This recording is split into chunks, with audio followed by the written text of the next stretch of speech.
Polo, it's Elwood. Hey, just wanted to send a quick shout out, man. Please get this to the masses. Let them know we was down 0-3. We tied it up 3-3. We stuck with them. Jimmy, you hit your free throws to go up one, but Derek White was there. Thank God his coaches taught him all those years to crash the boards, especially in the in-game situation. My God did his thing. Front Office Podcast. I love the vibe so far, man. I cannot wait to get in studio with you. I cannot wait to get going. I'm going to be ready mid-June for sure. Front Office Podcast. Peace. Welcome to the Front Office Podcast. I'm your host, Marcus Cameron. And of course, we have our co-host, Sean Elwood, which, by the way, sent a 30-second video to me today. I'm going to try to get it edited into this particular episode. I'm still learning. We are still learning how to do all this editing and podcast stuff. So it'll be a slow process. It's about 2 a.m. Memorial Day morning. It's the best time for me to record. The house is quiet. I can kind of get my thoughts together. When Elwood joins the show, it'll be a different schedule. So you might get a more upbeat Marcus. So we'll see how that works. This particular episode, we are going to go over Game 6, Boston Celtics versus the Miami Heat. It was a very, very good game. It was a game of two halves. I thought it was a lot of storylines as far as, stats that tell the tape of the game. And that's what I mean by storylines. We're going to start with the Celtics. I thought they played extremely great for 2 quarters. The first 2 quarters. They were active on defense, rebounding the ball well. Tatum had a big first half. Jaylen Brown had a great first half as well.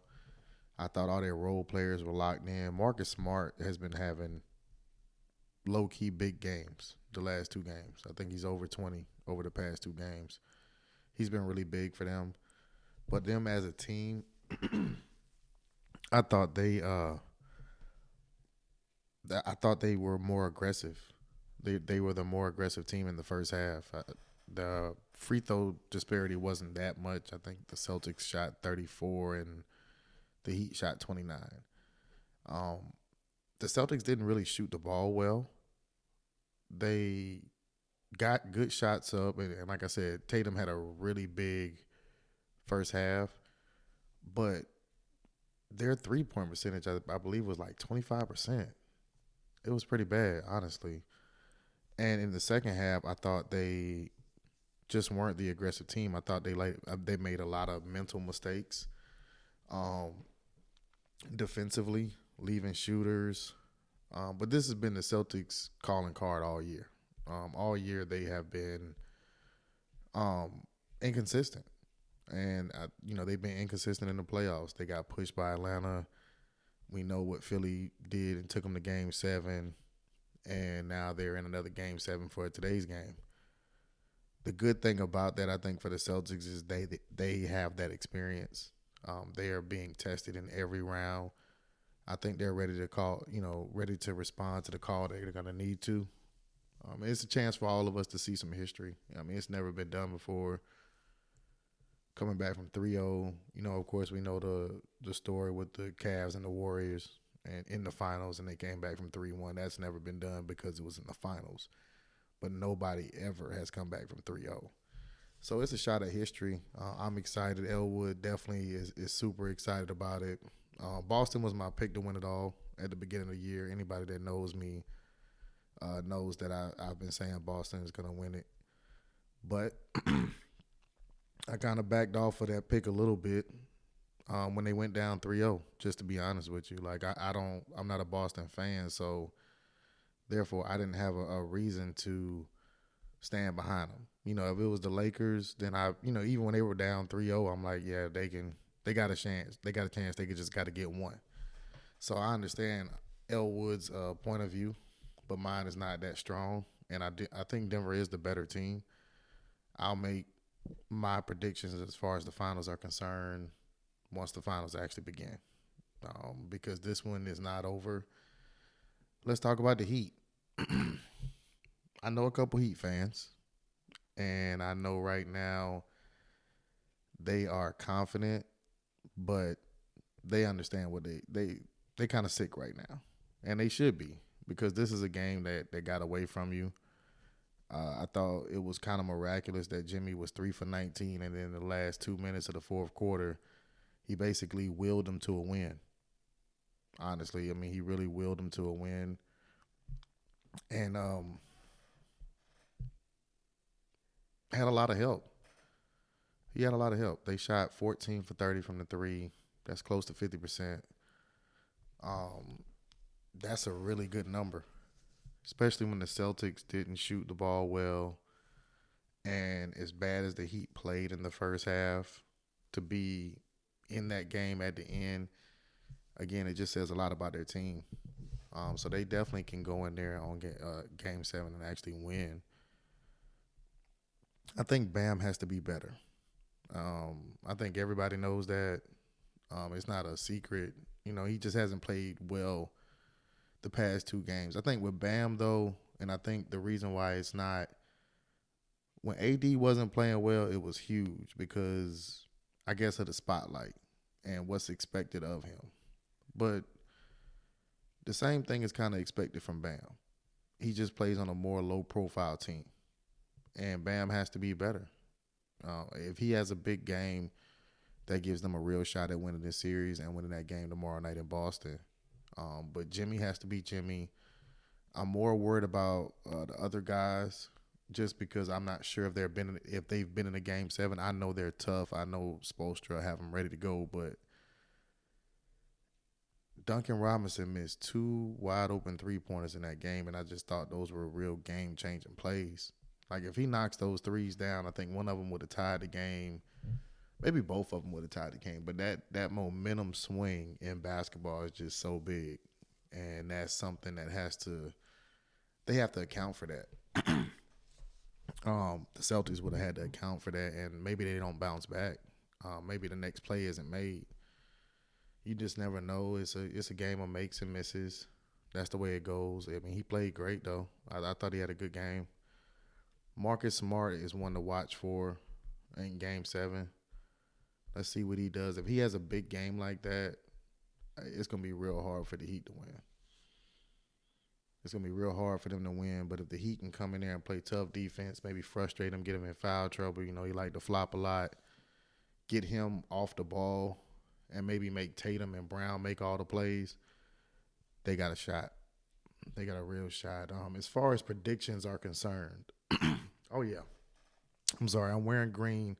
I told Elwood I would wear green because we both picked the Celtics. I think 2-0 because of the Celtics. There's only one series going on, so that doesn't say a lot. But you know, we're happy about it. The Front Office podcast is looking pretty sturdy right now. But my cousin Derek has a clothing line called Husky Clothing. Shop with him. If he's watching, he can put the link in the the comments so you guys can check him out and cop some gear.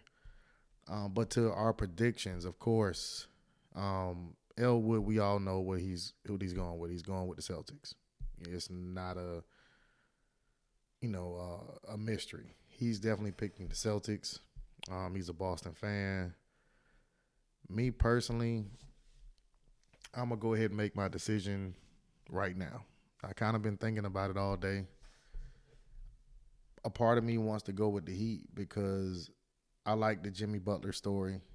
I think it'll be David versus Goliath if they got to go play Denver. It's chippy. They want to be there. But I got to stick with my original pick. I said Boston was going to win it all. I'm going to pick Boston in a tight game at home to make history and get to the finals. It's been a great run for Jimmy and the guys. But if it ends, they have nothing to hold their heads about at all. Boston is the Boston dynamic is different. If they lose, I think they're going to look at Joe Mazzulla a little bit. They're going to give him a lot of blame. They've been giving him a lot of blame all series. they have a little bit more on the line. I think Miami is kind of playing with house money here. Spoelstra's job is definitely not in jeopardy. Everybody gets to see what Jimmy is and who he is and what kind of a caliber player he is. Those role guys are getting major exposure. If any of them are coming up for free agents, I guarantee teams are looking already like, hey, we're going to give you a bag. So it can go, it's going to be a different reaction for each team's win or loss. But I'm going to go ahead and take the Celtics. I like the Celtics. Like I said, I think it's going to be a close game. I think maybe the Celtics pull away in the fourth quarter. Biggest for my betting people, I think it's going to be close, but I think the final score will probably be between 5 and 8 point difference. If it gets any higher than that, it's definitely not the Heat that's winning. It's definitely going to be Boston because they'll just be blowing them out, and that crowd will just be too much. But anything happens in basketball, as we can see. As far as a play with Derek White when he won it, great play. That was a great execution. He took the ball out. He slid to the open spot just in case he needed to be ready to be a shooter. And when the ball went up, he immediately hit the offensive glass. I've watched a lot of basketball. I've coached. I've played. A lot of players just don't, if they don't get the ball with that open shot, once that ball goes in the air, a lot of people will just sit there and watch it, and they won't do anything. And that was a very heady play, saved their season. So big shout out to him. That was dope. When it happened, I really thought he didn't get it off. I was in the garage and I was watching the game, and of course, I'm based it on picks, and I want y'all to listen to me, and I'll be right. So I'm like, okay, Boston got to win, got to win. Jimmy hit them 3 free throws. I'm like, they done, and that was an amazing play by Derek White. That was an amazing play by him. So it's gonna be a good game. It'll be interesting. If you aren't already subscribing to the channel, go ahead and subscribe. We got some things coming up, some interviews. We know it's a slow season when the NBA finals are over with, unless you're into baseball, and we don't really discuss that on this show. We will have a lot more golf. We'll be getting prepared for the football season. And this is the time when you'll probably see a lot more interviews. We'll try to get a lot of guys, some coaches that we know, some players, former players, try to get them on the show and give you guys something to watch during that down period of sports. It starts in basically like the middle of June, and it's all the way to August until college football starts. So we're going to try to stay consistent. We appreciate everybody tuning in and giving feedback, good, bad. The feedback is important. It's something that we respect and we appreciate. So thank you to everybody who's been tuning in so far. And we'll be back. The next episode will probably be releasing on Tuesday after the game Monday night to go over that Game 7 and also, preview the finals. So it'll be it won't be a lengthy show. This one was about 13 minutes. I'm trying to keep these while I'm by myself and I don't have Elwood here to kind of go back and forth with me, under 20 minutes. That way, people can actually listen to it and it's not taking up their whole day or anything like that. So it'll probably be about a 15-minute episode. This one is right at about 13, and I'm just kind of rambling along now. Like I said, it's 2 in the morning and I'm just up. I do have to work tomorrow, unfortunately, but not a whole day. I got my mom and my sister, my nephew, some people coming to the house, so that'll be dope to be around some family. So I really wanted to get this episode done so I wouldn't have to rush and do it in the morning. But, any questions, concerns, anything like that, make sure you put it in the comments. I check those all the time. And you guys have a great and safe Memorial Day. The weekend's gone, but Memorial Day tomorrow. And we'll see you on the next episode. Peace.